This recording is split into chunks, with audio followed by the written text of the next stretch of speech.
Unity and diversity for the advancement of peace, sustainable development and human dignity for everyone, everywhere, is part of the focus of this year's 79th General Assembly of the United Nations. President Ramaphosa is leading the South African delegations to the UN General Assembly, comprising of Ministers of International Relations and Cooperation, Ronald Lamola, Minister of Planning, Monitoring and Evaluation, Maropene Ramokgopa, the Minister of Health, Motsoaledi, the Minister of Environment, Forest and Fisheries, Dion George, the Minister of Trade and Industry, Pakstau. Joining us for more on this is SABC News International Affairs correspondent Sophie Mokoena. Sophie, 5 themes that the President will be focusing on in his speech: international peace and security, a reflection on South Africa's progress and the Global South's progress on the Sustainable Development Goals and the 2030 Agenda, as well as climate change, financing for development, and health and pandemic preparedness. What do you expect the response to be, especially on the theme around international peace and security, which is perhaps the elephant in the room in the General Assembly at the moment? I think the focus will be on South Africa when you look at that theme in terms of peace and security. As you know, that starting on the continent, you have South African men and women who are deployed in the DRC. South Africa has been involved in the Sudan question. It has been involved in the South Sudan question. And also South Africa was involved in Lesotho. And therefore South Africa has played a prominent role. And that dates back to former President Nelson Mandela and his successors in terms of South Africa being involved in ensuring that we have a peaceful world as part of the policy of the ANC before they got into power. This is what ANC policy was about in relation to international relations or foreign affairs. As you heard the President talking about the summit for the future tomorrow, this is a summit on the margins of the UN General Assembly debate starting on Monday. The Secretary General of the United Nations, Antonio Guterres, saw it fit that he should invite these heads of states to talk about the current challenges facing the globe. That would speak to Middle East, the war in Ukraine, the transformation of the financial institutions, and of course the transformation of the Security Council. As you heard the President there saying that this is something that they are going to make it clear that the time for Africa has arrived. And we saw America earlier on saying that Africa must get these 2 seats.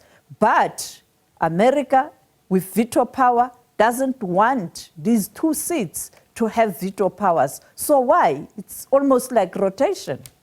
Yeah.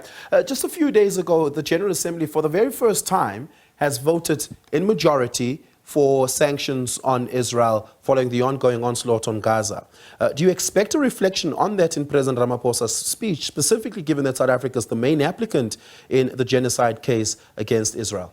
I think the President is going to say you can't have a just world when Palestinians are oppressed, and you can't have a just world when you still have a conflict in Ukraine, in Sudan, in the DRC, and in the Middle East, and there's no way he cannot talk about that conflict, particularly after South Africa took a decision to put this matter before the International Court of Justice. And now South Africa preparing the papers to submit evidence in terms of its allegations that Israel is committing a genocide. But also you'd recall that South Africa is still waiting for the International Criminal Court to make a pronouncement in terms of the request of South Africa for the ICC to intervene. We're getting mixed reactions. It looks like very soon the ICC will make a pronouncement on issuing of warrant of arrest against President or for Prime Minister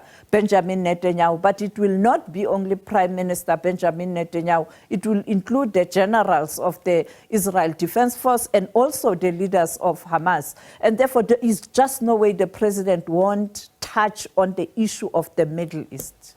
And just lastly here, this is Minister Ronald Lamola's first General Assembly as the Minister of International Relations. And of course, the tone is really set for any delegation in country by the pre-meetings on the sidelines by the Minister of International Relations. You had an extensive interview with Minister Lamola just after his appointment as the Minister of International Relations.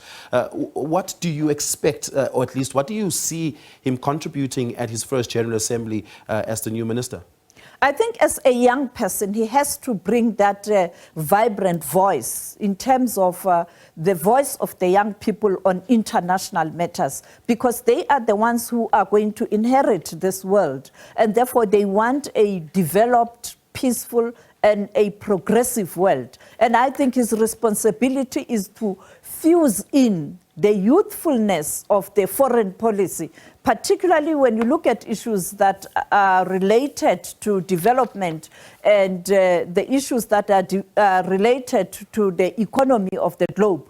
They are the ones who are marginalized young people, and they are the ones who are not working. And therefore, I think the minister will come handy in terms of bringing a youthful approach to these complex issues of global nature. When you look at the transformation of the Security Council, he's better placed to say, look, our forefathers and our fathers have not been part of this important institution. We cannot have the same situation now as young people just to inherit the status quo that doesn't serve the developing world. And I think the South-South meeting will also, on the margins of the UN General Assembly, look at the role of those who have been excluded. And of course, the G20 on the margins will look at what are we going to do as the developed nations based on what the SG has always talked about. Sophie Mokoena, thank you so much for your time. Really do appreciate it.